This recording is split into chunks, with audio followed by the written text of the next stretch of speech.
e a fé da igreja. Hoje nós vamos conversar com alguém super especial e o nosso bate-papo começa agora.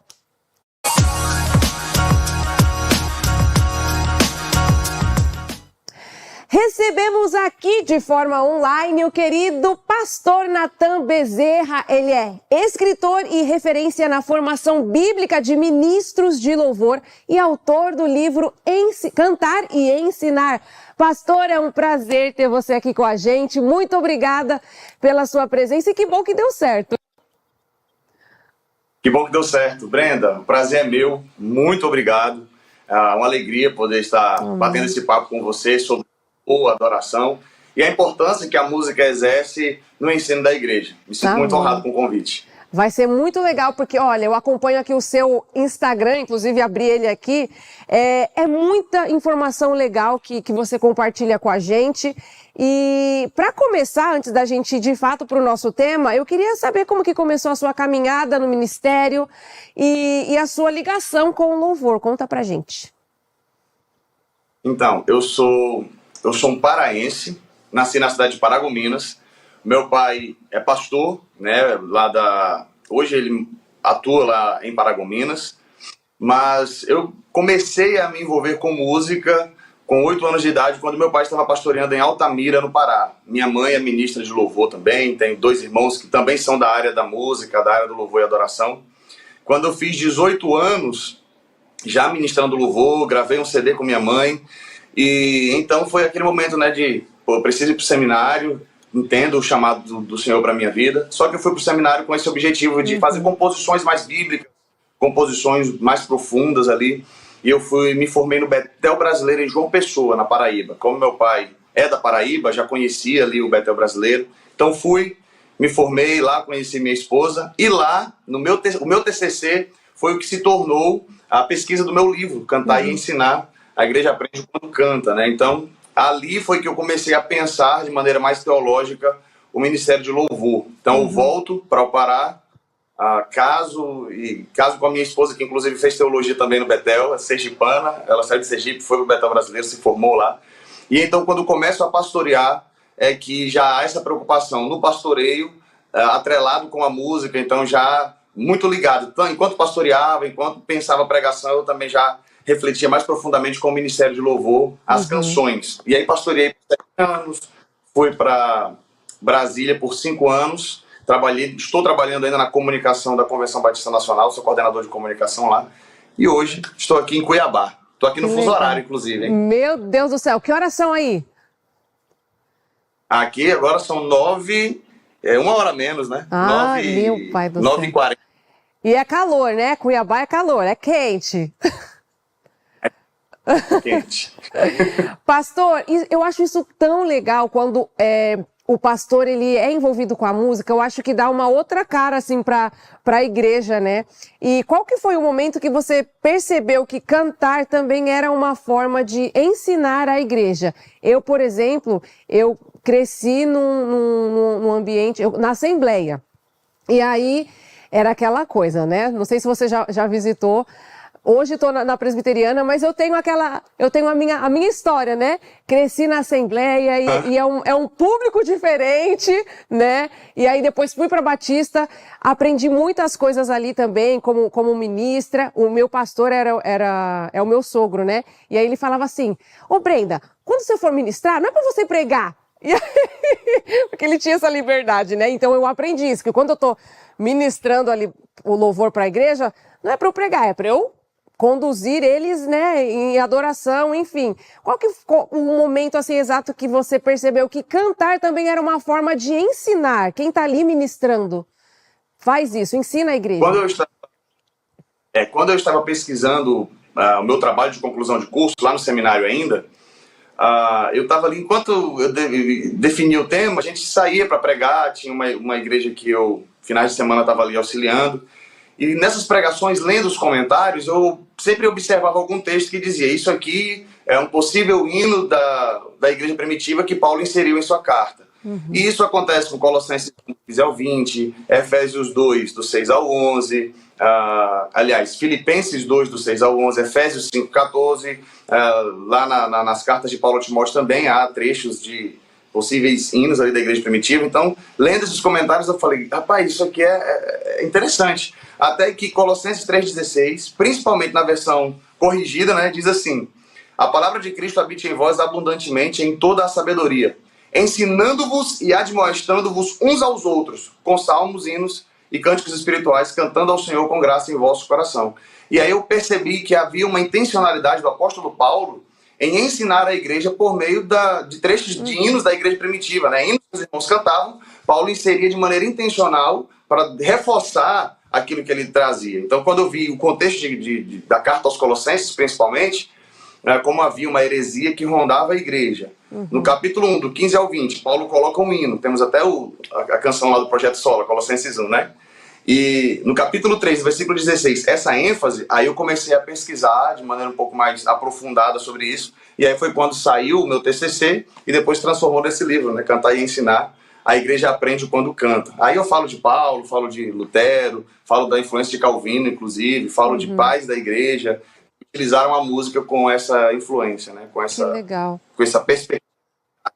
Que bênção, pastor. E na sua igreja hoje, você entende que os membros, eles entendem que na prática a igreja aprende quando canta? Eles entendem isso? Eles têm essa concepção? Isso. Hoje eu sou um dos pastores da IBN Cristo Rei, Igreja Batista Nacional do Cristo Rei, aqui em Cuiabá. Sou pastor auxiliar. Inclusive já mando aqui o abraço do pastor Júnior, pastor Oswaldo Júnior, que acompanha o trabalho da IPP-TV também. E aqui eu sou pastor do Ministério de Louvor. Cheguei aqui em janeiro, tem pouco tempo que estou aqui. A gente tem trabalhado isso, tem conversado isso. A igreja já vem nessa pegada há um tempo, né, já com essa reflexão, essa percepção. Se você observar as canções que nós temos aqui no repertório, inclusive Projeto Sola é bem cantado aqui, o canto das igrejas, a gente tem cantado algumas canções mais clássicas também, e a gente valoriza demais o canto congregacional. E na medida que a igreja canta, essas verdades vão sendo internalizadas. Então, é uma coisa que a nossa igreja aprendeu. Então, você vê a igreja, nós temos uma igreja grande, uma grande estrutura, e você ouvir aquele número de vozes louvando ao Senhor de modo congregacional e com essa percepção aprofundada do que tem sido cantado. Assim, eu tenho vivido experiência, eu cheguei aqui em janeiro, né, na igreja atual onde eu estou. Então, tem sido uma experiência maravilhosa vivenciar isso aqui. Amém. Nossa, glória a Deus, pastor. Olha, eu tenho uma coisa na minha cabeça aqui que eu preciso perguntar. Quando eu comecei a cantar bem novinha, né? E tô aprendendo ainda, né? Essa questão de ministrar. Só que teve uma época na minha vida que eu esmerilava muito. E a gente vê muito isso quando as pessoas são mais jovens e elas estão assim, começando em ascensão e elas estão numa igreja, elas querem esmerilar muito o hino, né? Então elas parece que não entendem muito essa questão do canto congregacional, que na verdade o culto é para o Senhor. Como que você enxerga isso hoje? Hoje eu já sou praticamente uma velha senhora, já estou aí com 31 anos e eu vejo que o momento ali do louvor, de domingo principalmente, é um momento que a igreja canta, como você mesmo disse. É lindo ver a unidade, as vozes todas juntas cantando. Como que você enxerga isso hoje? E pelo que eu vi no seu Instagram, você passa muito também essa mensagem. Saiu aqui, minha gente. Espera aí que eu vou entrar aqui de novo.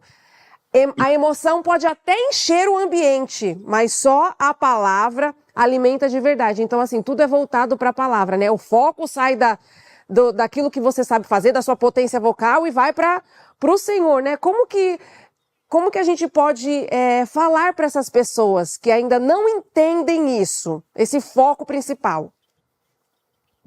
A gente precisa fazer a separação de culto e show, né? Essa performance, é interessante nós termos o momento do show gospel, é interessante, é um lugar de entretenimento, onde você vai realmente para ver o guitarrista. Agora o Jonas Madureira, ele diz, quando você vê um guitarrista no culto, enchendo de nota, você vê que é pato novo. Na realidade, você precisa tirar aquilo ali, né?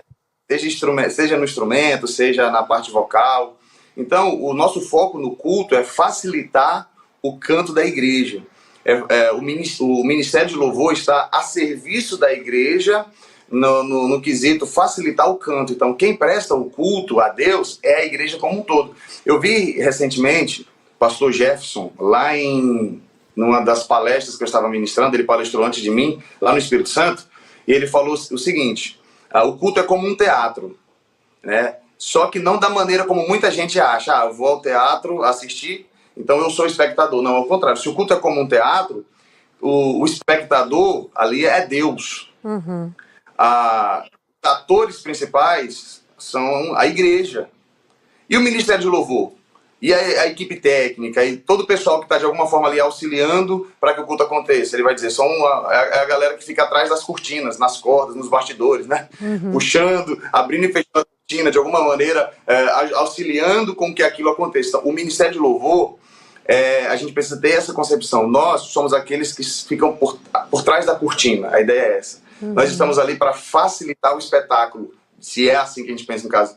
É a igreja. É a igreja cantando a Deus. É a igreja prestando culto a Deus. É Deus quem está recebendo a adoração. É Deus quem está recebendo o louvor. E o maravilhoso é que, na medida em que a igreja adora, à medida em que a igreja louva ao Senhor, aquelas verdades vão se tornando cada vez mais profundas no coração e na mente da igreja. Então, é por isso que a gente precisa ter essa ideia. A gente vai para a igreja oferecer. Então, culto significa oferta. Então, se a gente está indo oferecer, o Ministério de Louvor precisa levar a igreja a essa compreensão, como você falou aí, né? Às vezes, pequenas palavras, não é pregar para a igreja, mas às vezes, pequenas palavras na direção do culto, né? Na hora que você vai iniciar uma canção, iniciar o momento do louvor, né? Como disse o salmista, bendiga a minha alma ao Senhor e tudo que é em mim, bendiga o seu santo nome. Então, esse é o momento em que você vai render louvor ao Senhor. Talvez você está cansado, mas louve ao Senhor. Nós temos o privilégio de estar diante dele e tal. Então, o ministro de louvor ele precisa facilitar isso e levar a igreja a cantar. Amém. E eu estou aqui vendo uma das suas postagens que você está falando justamente sobre o canto congregacional, que é uma antecipação da eternidade, onde a igreja adora ao Cordeiro. Então, assim, no final o Natan vai passar aqui o Instagram dele, tem também um lançamento aí no Spotify, depois a gente fala disso, hein? Tô aqui ansiosa querendo falar da música, da canção Enquanto é Dia, que bênção, hein, pastor? Olha só, qual que é o perigo de um louvor sem base bíblica sólida? Então, o perigo desse louvor, ele é mais nocivo do que um discurso sem base bíblica. Por quê? Porque uma canção sem base bíblica, ela vai ser proliferada com mais facilidade, por conta dos aspectos que a música traz, né? Esses aspectos positivos. Na história da igreja, houve um cidadão chamado Arius, que ele dizia que Jesus foi a primeira criação de Deus. Então ele criou uma sentençazinha, uma frase que dizia: houve um tempo em que ele não existiu. E ele começou a cantarolar isso e aplicou isso nas massas. No Concílio de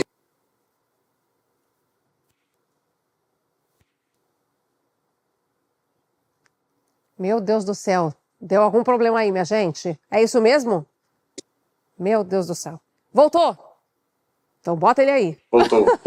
Voltou. Você estava falando do concílio, parou na parte do concílio.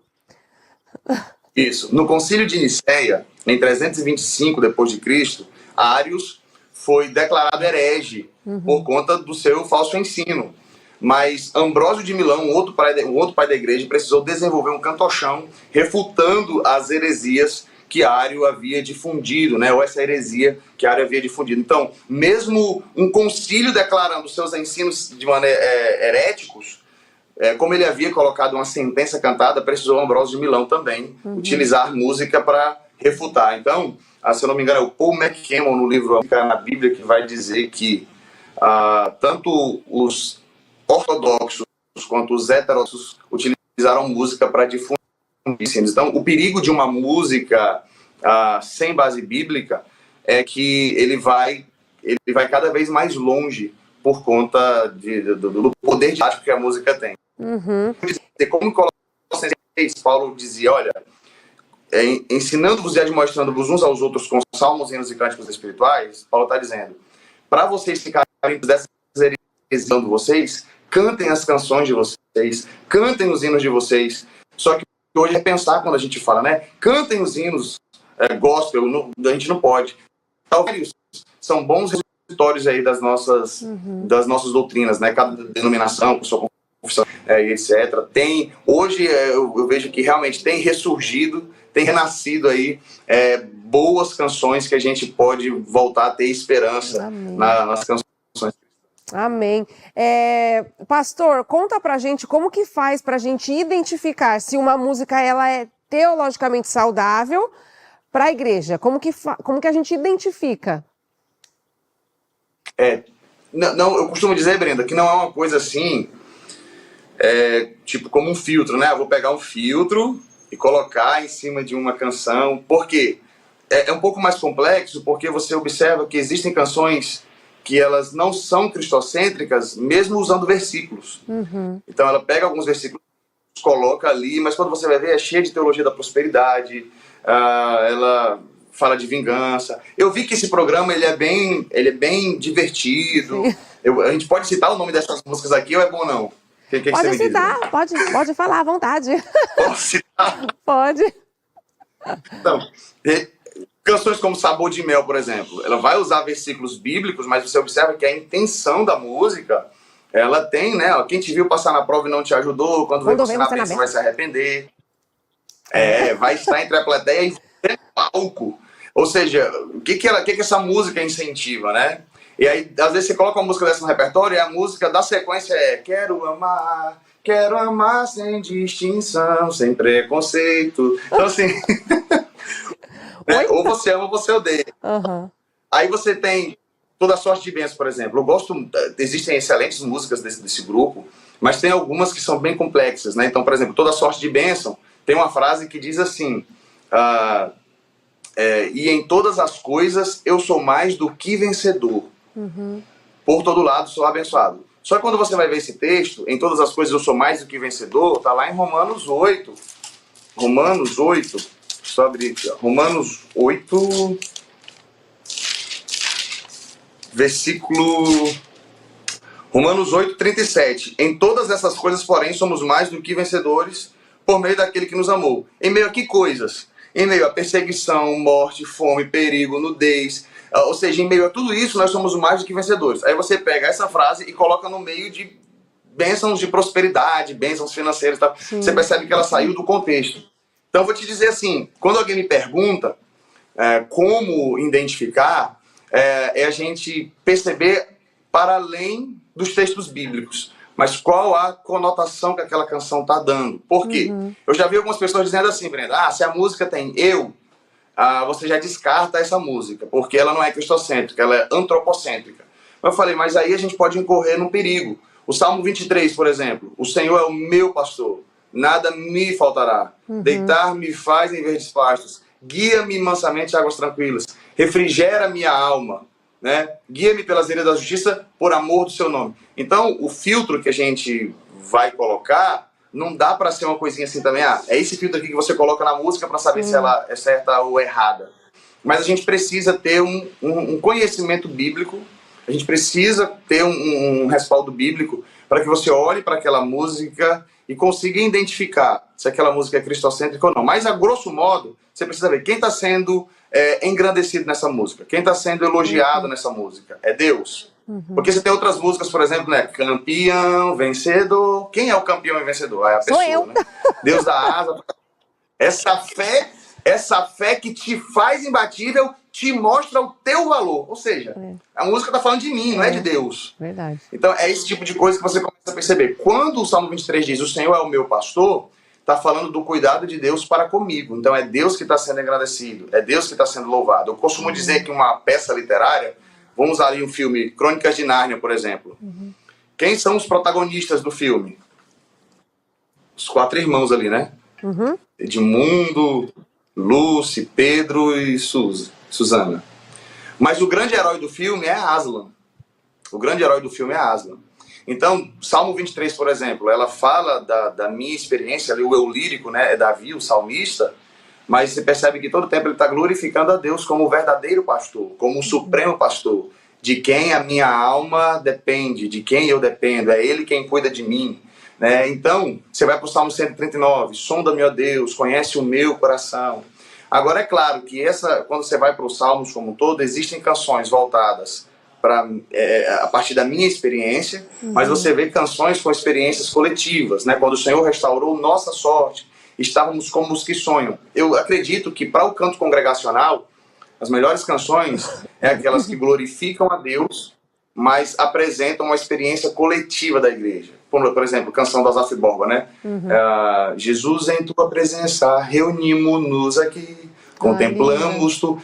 São canções, né? São canções feitas para o canto congregacional. Ajuntamento, vem e sopra sobre nós teu sopro, reunido. Então, assim, são canções que apresentam a coletividade, né? Ai, gente, que coisa boa, né? Olha, a próxima pergunta tem, assim, acredito que tudo a ver com esse post que você fez sobre emoção, que eu li aqui. O ministro... Não é esse não, aqui ó. Não, existe um desequilíbrio entre emoção e conteúdo nas músicas cristãs? E aí, já puxando um gancho aqui, você fez uma postagem, como eu já li aqui, emoção pode até encher o ambiente, mas só a palavra alimenta de verdade. Então, existe um desequilíbrio hoje entre a emoção e o conteúdo nas músicas cristãs? Eu acredito que sim, existe sim. Por quê? A gente vai muito para a estética, para a forma, né? Eu lembro de que... Eu vou falar de uma canção do Cantor Cristão. Cantor Cristão é o Linário Batista, né? Tem uma canção, a canção de número 96, Deslumbrante. Eu sempre achei essa canção... não só essa, as músicas do Inário, eu fui crescendo com algum preconceito. Até que eu comecei a me aprofundar biblicamente e a estudar esse assunto, eu comecei a perceber a beleza dessas canções e é impossível não se emocionar após cantar músicas como essa do Inário. Então, muitas vezes, por conta do nosso baixo conhecimento bíblico, e às vezes a gente pega uma canção ali um pouquinho rasa, mas extremamente emocional, e leva para a igreja, e às vezes tem emoção, tem choro, tem pulo, mas muitas vezes aquilo ali só está no pad do teclado, nas luzes, ou no apagar das luzes. Mas quando você vê essa canção que eu falei, por exemplo, do Cantor Cristão 96, canção Deslumbrante, diz assim: se nos cega o sol ardente, quando visto em seu fulgor, quem contemplará aquele que do sol é criador? Então, ó, ele está fazendo olha a profundidade dessa música. Se o sol nos cega, quando visto em seu fulgor, aquele sol de meio-dia, quem contemplará o criador do sol? Então é uma questão empírica. Ó, olha a beleza da construção musical. Ele pega uma questão empírica, aqui um senso comum, e agora ele vai e coloca a Bíblia na sequência. Fogo em cima da arca santa, sarça ardente no Sinai, são figuras só da glória do Senhor do Eterno Pai. E aí você começa a observar, tem um trecho que ele fala, nem Adão chegou a vê-lo antes mesmo de pecar. Aí a última estrofe diz assim, ó, para termos nós com ele, ou seja, esse grandioso Deus, né, o Criador do sol, para termos nós com ele santa e doce comunhão, Cristo Filho fez-se carne, fez-se nossa redenção, para que na glória eterna nós miremos luz sem véu. Cristo padeceu a morte, nossa entrada abrindo ao céu. Cara, você começa a observar a profundidade de uma música como essa, eu me emociono. Inclusive eu tive a oportunidade já de entrevistar o pastor Hernando Dias Lopes, no podcast que a gente faz aqui na Convenção Batista Nacional, o Debatistas Podcast, e uma das coisas que a gente comentou foi sobre isso, exatamente, e ele falou exatamente isso. Ele falou, olha, se a mensagem da cruz, se a mensagem do evangelho não me emociona, existe alguma coisa errada com o meu cristianismo. O problema é quando a emoção antecede a verdade, ou quando a emoção exclui a verdade. Mas a partir do momento que a gente canta a verdade de Deus, canta, né, observa o que Jesus fez na cruz, a grandeza de Deus e a nossa pequenez, e apesar da nossa pequenez, esse Deus que se importa conosco, esse Deus que nos ama, esse Deus que intervém nas nossas vidas, isso nos emociona de alguma forma. Então, essa adoração é genuína, essa adoração é real. Quando eu estou em celebração ao Senhor, que eu aplaudo, que eu rio na presença do Senhor, isso tudo são emoções, mas não podem ser emoções vazias, levadas apenas pelo acorde do instrumento. Amém. Bênção demais, pastor. Eu queria ficar aqui até meio-dia conversando, a gente já está caminhando para o final. Eu queria muito te agradecer e agradecer tudo aquilo que o senhor compartilhou aqui com a gente. E dito isso, né, eu sei que você alcança aí milhões de pessoas na internet através do seu perfil. Eu gostaria que você deixasse aqui as suas redes sociais, falasse também da música Enquanto é Dia, que está aí disponível nas plataformas digitais também. Deixa aí suas redes sociais para o pessoal te seguir, por favor. E mais uma vez, muito, muito, muito obrigada. Ô, Brenda, obrigado. Gente, meu Instagram é natambezerraa, tá bom? Lá no YouTube você pode me encontrar também. Aliás, aqui no YouTube você pode me encontrar também. Tem minhas canções. Tem a canção lançamento agora Enquanto é Dia. Eu tenho um EP que eu lancei em 2022 chamado Homem Deus. Canções voltadas para a salvação pela graça e para a pessoa de Cristo. Ouçam lá, muito bom. Mas tem esse lançamento que a Brenda falou, Enquanto é Dia. Foi uma canção feita em parceria com a Convenção Batista Nacional, né, a Secretaria de Missões Nacionais. Então esse mês de abril, na Convenção Batista Nacional, é o mês de missões nacionais. E o tema é Indo Enquanto é Dia. E eu fiz essa canção onde nós falamos, né, refletimos sobre a importância da evangelização. O refrão é: há muitos pobres, presos e cegos, há muita vida sem cor. A igreja vai enquanto é dia, é sal da terra, é sabor. Em nosso peito renovado, arde o fogo do Senhor. Vamos pregar enquanto é dia, com poder e com fervor. Você pode acompanhar. E aí no meu Instagram o pessoal encontra o livro, a versão física ou digital também, viu, Brenda? Muito obrigada. Estava acompanhando aqui enquanto você cantava, vendo a letra. Obrigada, pastor. Deus abençoe. E você que está nos assistindo, fica aí essa excelente reflexão para você e vai lá seguir ele nas redes sociais. Obrigada, pastor. Deus abençoe e que você tenha um excelente final de semana. Tá, Brenda, só mais uma coisa rapidinho. Talvez algumas pessoas me conheçam de uma série que eu fazia, agora eu estou fazendo menos, mas é chamada Olimpinos, né? Como se fosse a Olimpíada dos Hinos, onde eu apareço ali como um comentarista esportivo falando sobre as canções. Então talvez alguém já viu esse vídeo e não está associando, porque já aconteceu comigo, de eu ir ministrar em alguns lugares, e porque como eu não estou com fone aqui, o headset, as pessoas não associarem. Vai lá. Obrigado, viu, Brenda? Imagina, Deus abençoe. Tchau, tchau.